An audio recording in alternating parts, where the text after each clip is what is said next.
नम्मा homeopathy आरोग्य संजीवनी. नमस्कार. नम्मा homeopathy आरोग्य संजीवनी या कार्यक्रमात मी धनश्री दामले आपल्या सगळ्यांचं स्वागत करते. एखादा आजार झाल्यानंतर आपल्या शरीरावर एखादी व्याधी दिसायला लागल्यानंतर किंवा तिचे परिणाम आपल्याला दिसायला लागल्यानंतर आपण खडबडून जागे होतो आणि मग आपली धावाधाव होते ती वेगवेगळ्या डॉक्टरांकडे. वेगवेगळ्या प्रकारचे उपचार घेण्यासाठी आपण सतत प्रयत्नशील राहतो. यावेळेला आपलं संपूर्ण लक्ष हे आपल्या होणाऱ्या आजारावर आणि आपल्या शरीरावर असतं. मात्र आपण कधी विचार केला आहे का या आजाराचा परिणाम म्हणा किंवा या आजाराची लक्षणं कुठेतरी मानसिकरित्या सुद्धा खोल दडलेली असतात आणि त्यामुळे आजार कोणताही असो, व्याधी कोणतीही असो, अगदी साधा सर्दी खोकला सुद्धा त्याचं सुद्धा लक्षण कुठे ना कुठेतरी आपल्या शरीरात मूळ घट्ट असल्यामुळे रुजलेलं असतं. आता हे मूळच जर नष्ट करायचं असेल तर मग आपल्याला धावून आपल्यासाठी येते ती नम्मा होमिओपॅथी सारखी उपचार पद्धती. होमिओपॅथी उपचार कसे असतात हे आपल्या प्रेक्षकांना माहिती आहेतच, मात्र नम्मा होमिओपॅथीमध्ये हेच उपचार कोणत्या वेगळ्या प्रकारे केले जातात याबद्दल आज जाणून घ्यायचं आहे. आणि त्यासाठी माझ्याबरोबर आहेत MD होमिओपॅथ असलेल्या डॉक्टर शिखा सिंग. सगळ्यात आधी तुमचं स्वागत करते नम्मा होमिओपॅथी आरोग्य संजीवनी या कार्यक्रमात. स्वतः डॉक्टर शिखा सिंग या MD होमिओपॅथ आहेत. त्या अनेक वर्ष नम्मा होमिओपॅथीच्या माध्यमातून अनेक रुग्णांवर योग्य उपचार करत आहेत, रुग्णांना योग्य मार्गदर्शन करत आहेत. पण त्याचबरोबर त्या समाजकार्यसुद्धा करतात. आदिवासी समाजामध्ये किंवा नक्षलवादी क्षेत्रामध्ये परिसरामध्ये त्या फ्री हेल्थ चेकअप कॅम्प्ससारखे उपक्रमसुद्धा वेळोवेळी राबवत असतात आणि त्यातून खरोखर अनेकांना योग्य असे सल्ले मिळतात, योग्य असं मार्गदर्शनसुद्धा डॉक्टर शिखा आणि त्यांच्या संपूर्ण टीमकडनं मिळत असतात. पण आज आपण होमिओपॅथीवर चर्चा करणार आहोत. मी जसं म्हणाले की होमिओपॅथीबद्दल अनेकांना माहिती असते, मात्र 200 वर्षांचा इतिहास असलेली ही होमिओपॅथी हिचं नेमकं नम्मा होमिओपॅथीमध्ये कशा पद्धतीने या उपचारांना बघितलं जातं आणि रुग्णांवर कशा प्रकारचे उपचार केले जातात. सुरुवातीला होमिओपॅथी म्हणजे काय आणि त्यानंतर नम्मा होमिओपॅथी म्हणजे काय, या दोन्ही प्रश्नांची उत्तरं मला द्या. नक्कीच. तर होमिओपॅथी हे जसं तुम्ही सांगितलं 200 वर्षापासून प्रॅक्टिस केले जाते, मोड ऑफ ट्रीटमेंट आहे. तर होमिओपॅथी अतिशय नॅचरल, नैसर्गिक, सेफ आणि सुरक्षित मोड ऑफ ट्रीटमेंट आहे. याचा जन्म जर्मनीमध्ये झाला आहे. डॉक्टर सॅम्युअल हॅनिमन हे होमिओपॅथीचे फाउंडर आहात. तर तेव्हापासनं जे क्रॉनिक डिझिजेस आहे त्याच्यासाठी रूट कॉज ट्रीटमेंटसाठी होमिओपॅथी जे उपचार पद्धती आहे खूप कारगर सिद्ध होत आहे. तर होमिओपॅथी काही फिक्स्ड सिद्धांतावर आपण प्रॅक्टिस करतात. म्हणजे सर्वात आधी जे मुख्य जे सिद्धांत आहे, प्रिन्सिपल आहे, तो आहे आधी नंतर व्याधी. हे आपले प्राचीन चिकित्सा पद्धतीमध्ये पण ह्याचं वर्णन आहे. आधीचा अर्थ आहे की सर्वात आधी जर पेशंटला जर काही आजार होत आहे तर जे पहिलं कारण आहे तो आहे मेंटल इम्बॅलन्स. तर आधी झालं मेंटल इम्बॅलन्स, नंतर त्याच्यामुळे जे दुष्परिणाम आहे ते आपल्या शरीरावर दिसतात, ज्याला आपण व्याधी म्हणतात. तर आधी नंतर व्याधी ह्या कन्सेप्टला घेऊन होमिओपॅथी सर्व पेशंट्सला ॲक्यूट डिझीज असो, क्रॉनिक डिझीजेस असो, त्याच्यासाठी रूट कॉज ट्रीटमेंटसाठी खूप छान पद्धती आहे. त्याच्यात काहीही सप्रेशनचा रोल नाही आहे. आता हे सप्रेशन म्हणजे काय, म्हणजे कुठल्याही आजारला आपण दाबवत नाही होमिओपॅथीने. कसं आहे, कधी कधी असंही होतात की पेशंट्स एक आजार घेऊन डॉक्टरकडे जातात आणि दुसरा आजार घेऊन परत येतात. तसं नाही झालं पाहिजे. तर होमिओपॅथीमध्ये असं सप्रेशनचा काहीच रोल नाही आहे. जे वारंवार होणारे असे डिझिजेस असतात ज्याच्यात खूप रिकरन्स असतात, रिपिटेशन होत राहतात, तो टेंडन्सीसुद्धा होमिओपॅथी उपचार पद्धतीने आपण कायमचं दूर करू शकतात. ह्या सिद्धांतावर नम्मा होमिओपॅथीमध्ये पण ह्या सिद्धांतावर आमची जे टीम आहे, कोर रिसर्च टीम आहे, त्यांनी एक फॉर्म्युलाची सुरुवात केली आहे सर्व पेशंटसाठी, ज्याला आम्ही म्हणतात immunogenic मायझमॅटिक 6th generation homeopathic treatment. आता इम्युनोजेनिक म्हणजे काय, तर इम्युनो म्हणजे इम्युनिटी रिलेटेड, आपली रोगप्रतिकारक शक्ती रिलेटेड. कुठलाही आजार आपल्याला तेव्हाच अटॅक करू शकतात जेव्हा आपली इम्युनिटी डाऊन होत आहे. तर हे इम्युनिटी वर करण्यासाठी, इम्युनिटी बूस्ट करण्यासाठी नम्मा होमिओपॅथीमध्ये आम्ही स्पेसिफिक पेशंट्सला मेडिसिन्स प्रोव्हाइड करतात. सेकंड पार्ट आहे जेनिक, म्हणजे जेनेटिक, जे अनुवांशिक आजार असतात, भरपूर उदाहरण आहे. व्हेरिकोस वेन्स आहे, आर्थरायटिस आहे, ब्लड प्रेशर आहे, डायबिटीज आहे, हृदयरोग आहे, पोटाचे विकार, हे अनुवांशिक असतात. तर असल्या प्रकारचे जे आजार असतात त्याच्यासाठी नम्मा होमिओपॅथीमध्ये आम्ही असे मेडिसिन्स देतात जे जेनेटिक लेवलवर सुद्धा ॲक्ट करतात. जेनेटिक चेंजेसला सुधार करून मग पेशंटला परमनंट सोल्युशनसाठी खूप कारगर सिद्ध होत आहे. थर्ड पार्ट आहे मायझमॅटिक अप्रोच. ह्या नम्मा होमिओपॅथीची अजून एक स्पेशालिटी आहे. मायझम म्हणजे काय, तर जसं मी सांगितलं की माइंड आणि बॉडी हे कनेक्टेड आहे. तर आमचे जे एक्सपर्ट पॅनल डॉक्टर्स आहे, तर आम्ही पेशंटचा मानसिक स्वभाव, त्यांची प्रवृत्ती, शरीराच्या जे काही विकार आलेला आहात, आजाराचे जे सिम्पटम्स आहात, त्यांची केसांची क्वालिटी, स्किनची क्वालिटी, लहानपणीपासनं आतापर्यंत चाइल्डहूडपासनं जो हिस्ट्री, डिटेलमध्ये आम्ही हिस्ट्री टेकिंग करतात, केस हिस्ट्री, भरपूर पेशंट्सला वेळ देतात आणि त्या सर्व बघून मग आम्ही ट्रीटमेंट करतात. औषधं आम्ही चूज करून मग पेशंटला देतात. तर त्याच्यामुळे काय आहे की इम्युनोजेनिक मायझमॅटिक अप्रोचनी परमनंट सोल्युशनसाठी पेशंटला नम्मा होमिओपॅथीमध्ये जे उपचार आहे ते खूप सक्सेसफुल आहे. आमचे पेशंट्सला 90 to 95% पॉझिटिव्हिटी रेट आहे, सक्सेस रेट आहे ह्याच्याचमुळे. आणि लास्ट पार्ट आहे 6th जनरेशन. आता हे 6th जनरेशन होमिओपॅथिक ट्रीटमेंटचा अर्थ असा आहे की आता जी प्रेझेंट जनरेशन आहे, सध्याची जनरेशन, ज्याच्यात इम्युनिटी फार लो झालेली आहे, जे जास्त वयामध्ये जे आजार होत होते ते आता कमी वयामध्ये होणं सुरू झालं आहे. भरपूर कारण आहे. खूप कार्याच्या मानसिक ताणतणाव असू शकतात, वर्क स्ट्रेस असतात, फिजिकल एक्झर्शन आहे, जेवणवरती जास्त लक्ष नाही देत, बाहेरचं जंक फूड घेणं. तर त्याच्यामुळे हे लाईफस्टाईल डिसऑर्डर्स पण फार आम्ही क्लिनिकमध्ये असं पण पेशंट्स खूप जास्त मॅक्सिमम नंबरमध्ये बघतात. तर ह्या सर्व प्रॉब्लेम्सला टॅकल करण्यासाठी 6th जनरेशन असं उपचार पद्धती नम्मा होमिओपॅथीमध्ये सर्व पेशंट्सला आम्ही प्रोव्हाइड करतात. बरं, म्हणजे सगळ्या प्रकारच्या पेशंटसाठी किंवा सगळ्या प्रकारच्या आजारांसाठी नम्मा होमिओपॅथी योग्य प्रकारे लागू पडते असं आपण म्हणूया. जसं तुम्ही सांगितलं की होमिओपॅथिकमध्ये मायझमॅटिकसुद्धा आहे किंवा इम्युनोजेनिक, म्हणजे रोगप्रतिकार क्षमता वाढवण्यासाठी एक प्रकारची उपचार पद्धत तुम्ही देता किंवा मायझमॅटिक पद्धतीने देऊ शकता किंवा वेगवेगळ्या प्रकारे तुमची जीवनशैली जर बदललेली असेल तर त्यामुळे लाईफस्टाईल डिसऑर्डरनी जे काही आजार किंवा ज्या व्याधी होतात तर त्यावर सुद्धा उपचार मिळतात. असाच एक आजचा मुख्य विषय म्हणजे आर्थरायटिस अर्थात संधिवात. हा आता संधिवात नेमका कशाने होतो, कारण याची कारणं जर शोधायला झाली तर मग ती बरेच असू शकतात. म्हणजे संधिवात हा अनुवांशिक सुद्धा असू शकतो किंवा तुमच्या बदलत्या जीवनशैलीमुळे, तुम्हाला असलेल्या व्यसनांमुळे, तुमच्या एकूणच चुकीच्या राहणीमानामुळे, या अनेक प्रकारच्या कारणांमुळे संधिवात होऊ शकतो. नेमकं संधिवाताबद्दल तुम्ही काय सांगाल? तर संधिवात म्हणजे आर्थरायटिस, मेडिकल टर्ममध्ये आम्ही आर्थरायटिस म्हणतात. तर हे जॉईंट्स रिलेटेड प्रॉब्लेम आहे, सांध्यांचे रिलेटेड प्रॉब्लेम आहे. तर जॉईंट्समध्ये काही पार्ट्स असतात. एक जॉईंटमध्ये हाडं असतात, हाडाच्या मधल्या भागामध्ये कार्टिलेज, ज्याला आपण गादी म्हणतात, आणि अजून सायनोवियल फ्लुइड, एक ऑइली पदार्थही असतात, ज्याच्यामुळे जॉईंट्समध्ये फ्री मूव्हमेंट्स आपण करू शकतात. सोबत ते जॉईंट्सला सपोर्ट सिस्टमसाठी आपले चांगले मसल्स आहे, मांसपेशी आहे, लिगामेंट्स आहे. तर हे सर्व कुठल्याही पार्ट्समध्ये जर काही डॅमेज आलं, काही डिफेक्ट आलं, काही प्रॉब्लेम आलं तर तेव्हा संधिवातची सुरुवात होऊन जातात. तर संधिवातचे भरपूर प्रकार आहेत, पण त्याचे 2 प्रकार खूप म्हणजे कॉमनली आम्ही प्रॅक्टिसमध्ये बघतात. तर पहिला आहे संधिवात ऑस्टिओआर्थरायटिस. तर ह्या ऑस्टिओआर्थरायटिस जे आजार आहे हे म्हणजे नेमकं एज रिलेटेड आजार आहे, ज्याच्यामुळे आपलं 2 जॉईंट, समजा गुडघ्याचे 2 हड्डी आहे तर त्याच्या मधल्या भागामध्ये जे गादी आहे ते झिजून जातात आणि गॅप कमी होऊन जातात. तर जे आधी फ्री मूव्हमेंट्स होत होतं ते तसं नाही होत आणि ऑइलचं प्रमाणही कमी होऊन जातात. तर त्याच्यामुळे पेशंट्समध्ये सांध्यातून कटकट आवाज येणं सुरू होऊ शकतात, सांध्यामध्ये खूप दुखणं असू शकते, जेव्हा पाय आपण फोल्ड करतात तेव्हा जास्त त्रास होऊ शकते, बसून उठल्यावर खूप जास्त त्रास होते, पायऱ्या चढताना उतरताना पण सुद्धा त्रास होऊ शकतात. खूप वेळ जास्त आपण जर उभे असलं तर तेव्हाही जास्त आपल्याला त्रास होऊ शकते, म्हणजे पूर्ण शरीराच्या भारही गुडघ्याला सहन करावं लागते. तर हे ऑस्टिओआर्थरायटिस मोस्टली हे आजार आपल्या गुडघ्यालाच अफेक्ट करतात आणि जसं मी सांगितलं हे थोडं एज रिलेटेड आहे, वयस्कर लोकांना अफेक्ट करतात. आणि नेक्स्ट प्रकार जे आहे, जे आम्ही आपले क्लिनिकल प्रॅक्टिसमध्ये खूप कॉमनली आम्ही बघतात, तर तो आहे रुमेटॉइड आर्थरायटिस, म्हणजे आमवात. तर हे जे वात आहे हे थोडंसं वेगळं आहे, म्हणजे हे ऑटो इम्यून डिझीजची श्रेणीमध्ये येतात. आता हे ऑटो इम्यून म्हणजे नेमकं काय? तर ऑटो इम्यून म्हणजे आपली जे रोगप्रतिकारक शक्ती आहे ते खूप कमी होऊन जातात आणि ते स्वतःचे स्वस्थ सेल्सला अटॅक करून नष्ट करतात.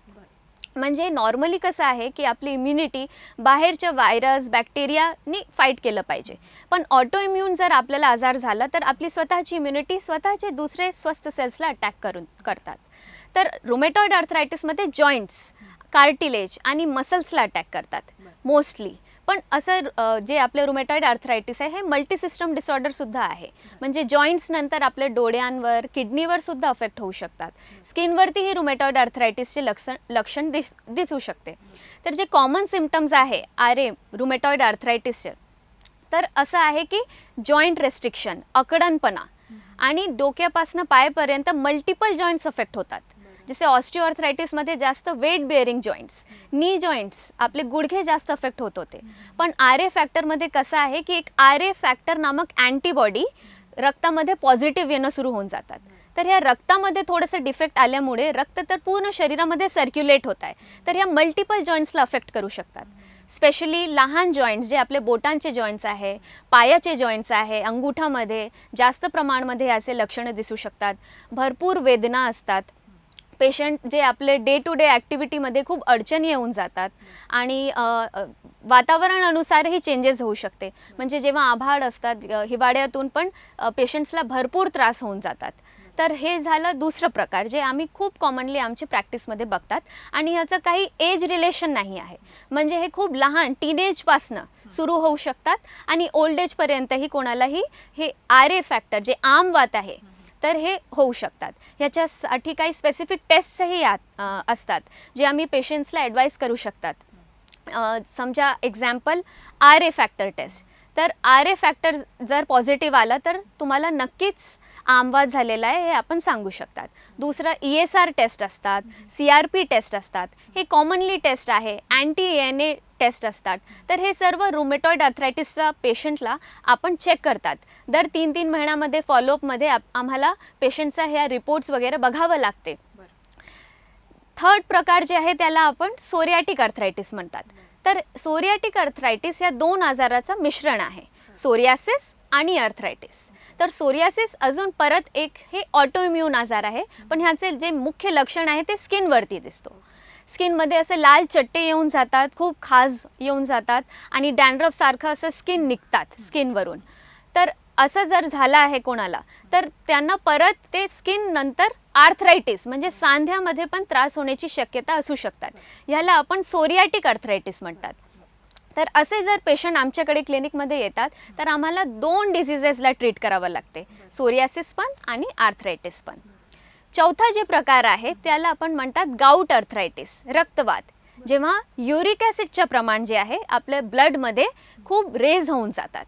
तर युरिक ॲसिडचं प्रमाण कशामुळे वाढतात तर जर जास्त प्रोटीन इनटेक होत आहे शरीरामध्ये, समजा खूप नॉनव्हेज पदार्थच्या सेवन सोबत जिम करतात लोक, तर प्रोटीन सप्लिमेंट्स जर खूप जास्त ओव्हरमध्ये जर आपण घेतलो तर तेव्हा आपल्या शरीरामध्ये युरिक ॲसिड लेवल वाढू शकतात आणि मग हे युरिक ॲसिड तुमचं ब्लडमध्ये जाऊन जे लहान जॉईंट्स आहात, समजा बोटांचं जे जॉईंट्स आहे किंवा पायाचे जे अंगुठामध्ये जे जॉईंट्स आहात तिथे जाऊन ते जमा होऊन जातात आणि मग त्या जॉईंट जे अफेक्टेड जॉईंट्स आहेत त्याच्यामध्ये खूप स्वेलिंग येऊन जातात, खूप सेन्सिटिव्ह असतात, खूप पेन होऊन जातात. कुठलाही आपण थोडासाही हलकाही टच सहन नाही होत असलं पेशंटला ज्यांना गावठी आर्थरायटिस आहे युरिक ॲसिडमुळे. सोबत जर खूप अल्कोहोल आणि स्मोकिंगची हिस्ट्री आहे पेशंटमध्ये तेव्हाही युरिक ॲसिडचं प्रमाण रक्तामध्ये वाढू शकतात. तर हे मेजर 4 प्रकार आहे आपले संधिवातचे आर्थरायटिसचे. आपल्याला ही चर्चा अशीच चालू ठेवायची आहे, मात्र त्याआधी आपल्याला साताऱ्यावरनं एक फोन येतोय. निलेश ताठे यांचा फोन आहे. नमस्कार निलेशजी, बोला. नमस्कार, मी निलेश ताठे बोलत आहे, साताऱ्यावरून बोलतोय. माझे वय 30 वर्ष. गेल्या 10 वर्षापासून मला सांधेदुखीचा त्रास होत आहे.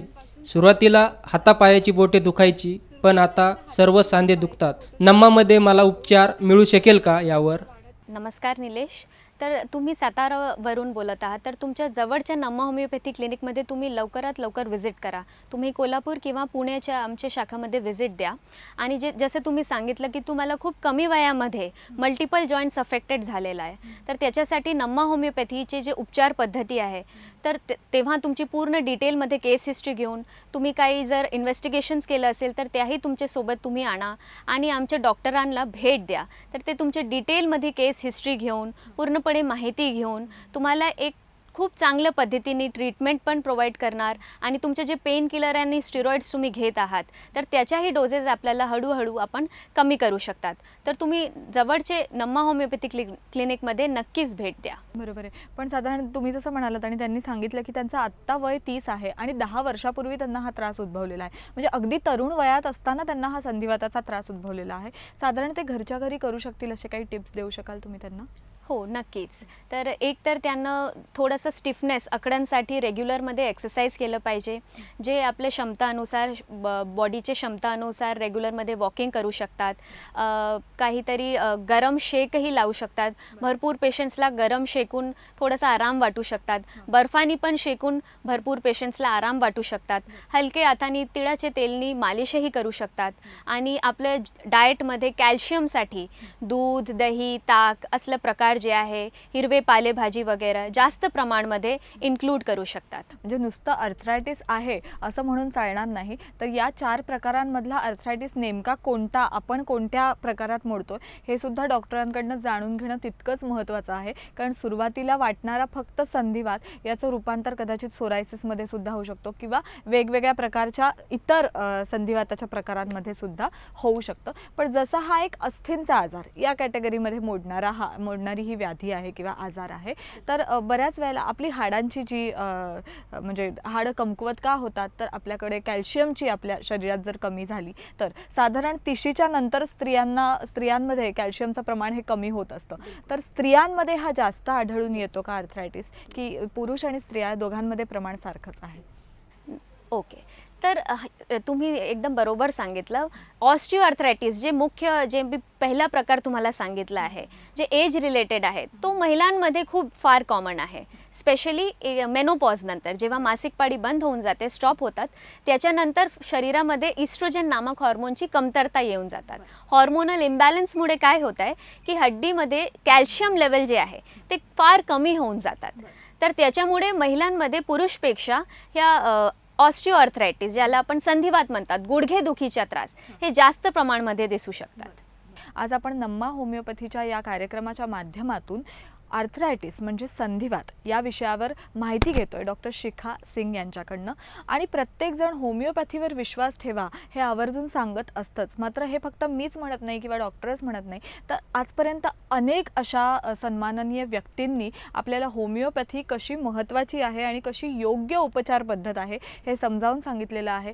अगदी काही जणांची नावं घ्यावीशी वाटली तर त्यामध्ये स्वामी विवेकानंद आहेत किंवा महात्मा गांधी आहेत, डॉक्टर राजेंद्र प्रसाद असतील किंवा डॉक्टर सर्वपल्ली राधाकृष्णन असतील, अगदी आत्ताचे भारताचे पंतप्रधान नरेंद्र मोदीजी यांनी सुद्धा होमिओपॅथी ही कशी योग्य उपचार पद्धती आहे हे आपल्याला सांगितलेलं आहे. याचबरोबर आता पुन्हा एकदा आपल्याला मुख्य विषयाकडे वळायचं आणि मुख्य विषय आजचा आहे तो म्हणजे आर्थरायटिस. आता आर्थरायटिसचे तुम्ही अनेक प्रकार सांगितले आणि आपला म्हणजे एखाद्या रुग्णाला होणारा आर्थरायटिस हा कोणत्या प्रकारात मोडतो हे डॉक्टरांकडनं जाणून घेणं फार महत्त्वाचं आहे. पण अशा पद्धतीचे अनेक उपचार तुम्ही अनेक रुग्णांवर आजपर्यंत केलेले असतील. आज असा काही अनुभव आमच्याबरोबर तुम्ही शेअर करू शकाल? नक्कीच. तर मी तुम्हाला एक एक्सपिरियन्स सांगू इच्छितो. तर माझ्याकडे एक फिमेल पेशंट आली होती. ती रिटायर्ड नर्स होती. तर त्यांना आरेच्या प्रॉब्लेम्स होता, म्हणजे रुमेटॉइड आर्थरायटिस, आमवात. गेले 2 वर्षापासून त्यांना खूप म्हणजे जॉईंट पेन्स होत होतं. स्पेशली आपले मनगटाच्या जॉईंट्स, पायाच्या घोटामध्ये खूप दुखणं होत होतं. केस विंचरण्यापासनं, कणिक म्हणताना आणि झाडू करताना खूप त्रास होत होता. तर ती जेव्हा माझ्याकडे आली तर भरपूर पेन किलर्स आणि स्टिरॉइड्स घेऊन आलेलं होतं. तर मी त्यांच्या डिटेलमध्ये केस हिस्ट्री घेऊन आणि मला माहीत पडलं की इन्व्हेस्टिगेशनमध्ये त्यांचं RA फॅक्टर 200च्या वर गेलं होतं. नॉर्मली हे जे RA फॅक्टर जे आपण ब्लड टेस्ट करतात ह्याचा नॉर्मल रेंज आहे 0 to 20. पण माझे पेशंटचा जे RA फॅक्टर जे लेवल्स रेज झालं तर ते 200च्या वर गेलं होतं. तर जेव्हा मी पूर्ण डिटेलमध्ये केस हिस्ट्री घेऊन त्यांचं पूर्ण माहिती घेऊन डायग्नोसिस करून जेव्हा आम्ही आमचे नम्मा होमिओपॅथीचे जे स्पेशलाइज्ड फॉर्म्युला आहात ज्याला आपण म्हणतात इम्युनोजेनेटिक मायझमॅटिक 6th जनरेशन ट्रीटमेंट, ते मी जेव्हा अप्लाय केलं पेशंटमध्ये तर हळूहळू त्यांचे जे RA फॅक्टर आहे ते लो रेंजमध्ये येणं सुरुवात झाली आणि वर्षभरमध्ये त्यांचे RA फॅक्टर नेगेटिव्हवर सुद्धा आलो. तर अशा पद्धतीने नक्कीच नम्मा होमिओपॅथीचा फायदा होऊ शकतो. मात्र काही केसेस ह्या कॉम्प्लिकेटेड सुद्धा होऊ शकतात. म्हणजे जर दुर्लक्ष केलं तर संधिवातामध्ये सगळ्यात सुरुवात ही असते, जसं तुम्ही सांगितलं की जॉईंट पेन होतं आणि ते साधारण ॲसिडिटीमुळे सुद्धा कधी कधी आपल्याला हे जॉईंट पेन आपण बघतो की ॲसिडिटीमुळे सुद्धा होऊ शकतं. मात्र ह्याचं रूपांतर संधिवातात होऊ देऊ नये म्हणून प्रत्येक प्रेक्षकांनी किंवा प्रत्येक रुग्णांनी काय काळजी घ्यावी आणि साधारण जर हे दुर्लक्ष केलं गेलं तर मग ही केस किती कॉम्प्लिकेटेड होऊ शकते. नक्कीच.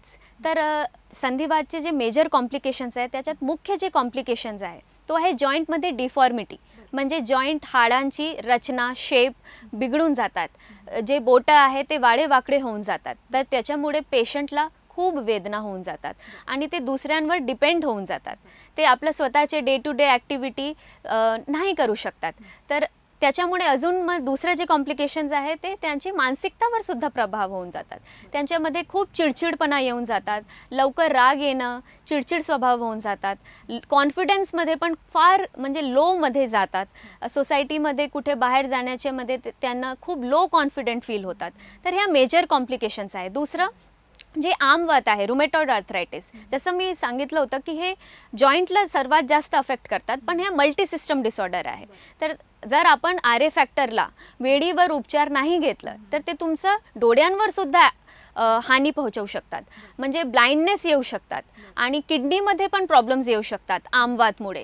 तर ह्या कॉम्प्लिकेशन जर आपल्याला टाळायचं आहे तर जसं आपल्याला दुखणं किंवा काही जॉईंट्समध्ये प्रॉब्लेम्स, आपलं अकडण, मांसपेशीमध्ये गोळे येणं, क्रॅम्प्स येणं असं काही सुरुवात झाली तर नक्कीच पेशंटला लवकरात लवकर डॉक्टरला व्हिजिट केलं पाहिजे आणि ट्रीटमेंट आणि उपचार सुरू केलं पाहिजे, ज्याच्यामुळे ते कॉम्प्लिकेशन्सपासून ते स्वतःला प्रोटेक्ट करू शकतात, सेव्ह करू शकतात. म्हणजे ही जॉईंट्सची मूवमेंट जर खूप रिस्ट्रिक्ट झाली किंवा हे दुखणं जर असह्य असं झालं तर मग ह्या गोष्टी वारंवार जर व्हायला लागल्या तर नक्कीच तुम्हाला दुर्लक्ष करायचं नाही आहे आणि लवकरात लवकर नम्मा होमिओपॅथीच्या क्लिनिक्सना भेट द्यायची आहे. इथे मला आवर्जून प्रेक्षकांना हे सांगावंसं वाटतं की नम्मा होमिओपॅथीची क्लिनिक्स ही संपूर्ण महाराष्ट्रभर आहेत. तुम्ही मुंबईमध्ये दादर, ठाणे, त्याचबरोबर पुणे, नाशिक, सोलापूर, कोल्हापूर, औरंगाबाद, नागपूर आणि त्याचबरोबर कर्नाटकामध्ये सुद्धा नम्मा होमिओपॅथीची क्लिनिक्स आहेत. कोणत्याही प्रकारची व्याधी असेल तर नक्कीच तुम्हाला तिकडे त्वरित उपचार मिळतील आणि डॉक्टरांचं योग्य मार्गदर्शन सुद्धा मिळेल. पण याचबरोबर जसं आपण म्हणालो की आर्थरायटिस, संधिवात याचं सगळ्यात एक आपण निगेटिव्ह गोष्ट याची ही होते की रुग्णांना याचा त्रास होतो, मात्र ह्या ज्या वेदना असतात ह्या फार असह्य होणाऱ्या असतात. थंडी वाढली, आपल्याकडची थंडी वाढल्यानंतर त्यांना जॉईंट पेन जास्त जाणवायला लागतं आणि अशा वेळेला पेनकिलरची गरज भासते. आता ही पेनकिलर जर घेतली नाही तर त्यांना खरोखर हे सगळं असह्य होऊन जातो. होमिओपॅथीमध्ये सुद्धा अशा प्रकारचा आधी दुखणं कमी करण्यासाठी म्हणून उपचार केले जातात का आणि मग मूळ नष्ट करण्यासाठी उपचार केले जातात का? नक्कीच. तर जर पेशंट आमच्याकडे जेव्हा येतात तर त्यांना फार वेदना होत होती, खूप पेन्स राहतात. तर त्याच्यासाठी आम्ही प्रत्येक पेशंटचा डिटेलमध्ये केस हिस्ट्री घेतात, ज्याच्यात जे आजार कधीपासून सुरू झाले त्याच्या आम्ही म्हणजे टर्म आहे ऑनसेट, कसं सुरुवात झाला, अचानक सुरू झालं की खूप वेळ लागून हळूहळू त्रास शरीरामध्ये वाढत गेलो, मग ड्युरेशन किती वर्षापासून आहे, किती महिन्यापासून त्रास सुरू झाला आहे आणि मग प्रोग्रेस, एकच सांध्यामध्ये दुखणं आहे की भरपूर मल्टिपल जॉईंट्समध्ये दुखणं सुरू झालं आहे, हे डिटेलमध्ये केस हिस्ट्री घेऊन मग चाइल्डहूडपासनं प्रेझेंट कंडिशनपर्यंत अजूनही भरपूरचे आम्ही क्वेश्चन्स विचारतात आणि ते पूर्ण आमचे जे टीम आहे नम्मा होमिओपॅथीमध्ये ते पूर्ण ॲनालिसिस करून म्हणजे immunogenic मायझमॅटिक 6th generation treatment provide करतात. त्याच्याने पेशंटचं जे दुखणं आहे तोही सुद्धा कमी होऊन जातात आणि कुठल्याही प्रकारचे जे आर्थरायटिस आहे टाईप असे म्हणजे ऑस्टिओ आर्थरायटिस किंवा रुमेटॉइड आर्थरायटिस त्याच्यासाठी पण आम्ही परमनंट सोल्युशनसाठी पण आमचे जे उपचार पद्धती आहे ते खूप कारगर सिद्ध होते. म्हणजे पेनसुद्धासाठी आणि मुळापासनं जे आजार झालेला आहे, वातरोग झालेला आहे त्याला पण आपण कमी करू शकतात. बरोबर आहे. आपल्याकडे बघितलं तर अशी वेगवेगळ्या प्रकारची प्रवृत्ती असते, कफ प्रवृत्ती आहे किंवा वात प्रवृत्ती आहे. तर वात प्रवृत्ती जास्त असणाऱ्या लोकांना किंवा वात प्रवृत्तीच्या लोकांना हा संधिवाताचा त्रास जास्त संभवतो. हो, नक्कीच. आर्थरायटिस संधिवातला कॉमनली आपण वात रोग पण म्हणतात. तर हां, शरीरामध्ये जर वातचं प्रमाण जास्त झालेलं आहे तर त्यांना हे संधिवात, आमवात, रक्तवात ह्या होण्याचे चान्सेस खूप जास्त प्रमाणामध्ये वाढू शकतात. तर त्याच्यासाठी भरपूर प्रिव्हेंटिव्ह टिप्स, म्हणजे हे झालं नाही पाहिजे त्याच्यासाठी पण पेशंट्स खूप काळजी घेणं खूप आवश्यक आहे. नाहीतर याचे जे कॉम्प्लिकेशन्स आहे, दुसऱ्यांवर अवलंबून होणं, डिपेंडन्सी येणं, खूप वेदना, खूप जास्त पेन किलर्स घेणं, स्टिरॉइड्स घेणं, ज्याच्यामुळे पेशंटचं जे बाकीचे इतर ऑर्गन्स आहेत त्याच्यावरही खूप परिणाम होऊ शकतात. तर हे सर्वचं आपल्याला जर प्रोटेक्ट करायचं आहे तर लवकरात लवकर उपचार घेणं खूप गरजेचं असतात. बरोबर आहे. आणि घरच्या घरी साधारणपणे असे रुग्ण काय उपाय करू शकतात? म्हणजे डॉक्टरांकडे येऊन आपण योग्य उपचार तर घेतोच, योग्य प्रकारची औषधंसुद्धा आपल्याला मिळतात. मात्र घरी असताना आणि घरच्या घरी अगदी साध्या पद्धतीने आपण काय उपाय घेऊ शकतो, काय उपचार घेऊ शकतो? तर आर्थरायटिसचे पेशंट्सने सर्वात जास्त आपल्या डाईटमध्ये कॅल्शियमवर जास्त लक्ष दिलं पाहिजे. कॅल्शियम रिच डाईट घेतलं पाहिजे. तर जे मिल्क आहे, दूध आहे, दुधाचे पदार्थ आहे, ते आपलं डाईटमध्ये जास्त प्रमाणामध्ये इन्क्लूड केलं पाहिजे. मग सर्व प्रकारचे हिरवे पालेभाजी, ग्रीन लिफी व्हेजिटेबल्स, सर्व प्रकारचे फ्रूट्स, फ्रेश फ्रूट्स दररोज. मग नियमित व्यायाम करणंही खूप महत्त्वाचं आहे. तर आपले शक्ती अनुसार, क्षमता अनुसार डेली वॉकिंग करू शकतात, बाकी स्ट्रेचिंग एक्सरसाइज पण करू शकतात. दुसरं जसं मी सांगितलं की जेवढं जास्त आपलं वजन असणार तेवढं जास्त आपल्या गुडघ्यावर प्रेशर येऊ शकतात. तर वजन ओटोक्यात ठेवणं पण खूप गरजेचं असतात. त्याच्यासाठी जास्त तळलेलं पदार्थ, गोड पदार्थ, मिठाचा वापर हे टाळायचं आहे पेशंटला. ज्याच्याने त्यांचं जे सलाद वगैरे जास्त इन्क्लूड केलं पाहिजे डाएटमध्ये, ज्याच्यामुळे त्यांचं जे वजन आहे ते कंट्रोलमध्ये ते ठेवू शकतात. सोबत फ्रूट ज्यूसेस आहे, खूप जास्त सलाद आहे, बीटरूट ज्यूस आहे, ऑरेंज ज्यूस आहे, हे सुद्धा आर्थरायटिस पेशंट्समध्ये कारगर सिद्ध होऊ शकतात. तिळच्या तेलचा वापर करून हलक्या हाताने जॉईंट्समध्ये मसाज पण करू शकतात पेशंट्स. तर हे काही टिप्स आहे ज्याच्याने आर्थरायटिस पेशंट्समध्ये थोडंफार जे सिम्पटम्स आहे ते थोडंफार म्हणजे कमी होऊ शकतात. आणि यामध्ये भर म्हणजे आंबट पदार्थ जर टाळले जेवणामध्ये तरीसुद्धा याचा चांगलाच फरक संधिवाताच्या लोकांना जाणवू शकतो. ही एक छोटीशी टिप होती डॉक्टरांकडनं प्रेक्षकांना. पण त्याचबरोबर नम्मा होमिओपॅथीमध्ये आल्यानंतर फक्त संधिवातच नाही किंवा फक्त ब्लड प्रेशर, डायबिटीज, कॅन्सर यासारखे मोठमोठे आजारच नाही, तर अगदी साधा सर्दी खोकला असेल किंवा गायनॅक प्रॉब्लेम्स असतील किंवा अनेक प्रकारच्या व्याधी आता आपण बघतो, अनेक प्रकारचे आजार आता वाढलेले आहेत एकूणच या सगळ्या काळामध्ये. तर असा कोणताही आजार, कोणताही रोग, कोणतीही व्याधी जरी तुम्हाला झालेली असेल, त्वचेचा विकार असेल, तर सगळ्या प्रकारच्या विकारांवर, आजारांवर आणि व्याधींवर एकमेव खात्रीशीर उपाय आहे, तो म्हणजे नम्मा होमिओपॅथी. तुम्ही या कार्यक्रमात सहभागी झालात, खूप छान मार्गदर्शन केलं, त्याबद्दल तुमचे आभार. नम्मा होमिओपॅथीच्या क्लिनिक्सला लवकरात लवकर भेट द्या. नम्मा होमिओपॅथीची क्लिनिक्स आता संपूर्ण महाराष्ट्रभर म्हणजे मुंबईमध्ये दादर आणि ठाणे, त्याचबरोबर पुणे, नाशिक, सोलापूर, कोल्हापूर, नागपूर, औरंगाबाद आणि कर्नाटकामध्ये सुद्धा आहेत. त्यामुळे व्याधी कोणतीही असो, आजार कोणताही असो, खात्रीशीर इलाज आणि डॉक्टरांचं योग्य मार्गदर्शन तुम्हाला नम्मा होमिओपॅथीमध्ये गेल्यानंतर नक्कीच मिळणार आहे. आजच्या कार्यक्रमात आपण इथेच थांबणार आहोत. पुन्हा भेटूया नम्मा होमिओपॅथी आरोग्य संजीवनी या कार्यक्रमाच्या पुढच्या भागात. तोपर्यंत धन्यवाद. नम्मा होमिओपॅथी आरोग्य संजीवनी.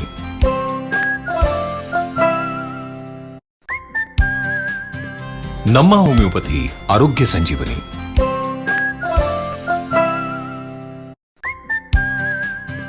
नम्मा होमिओपॅथी आरोग्य संजीवनी.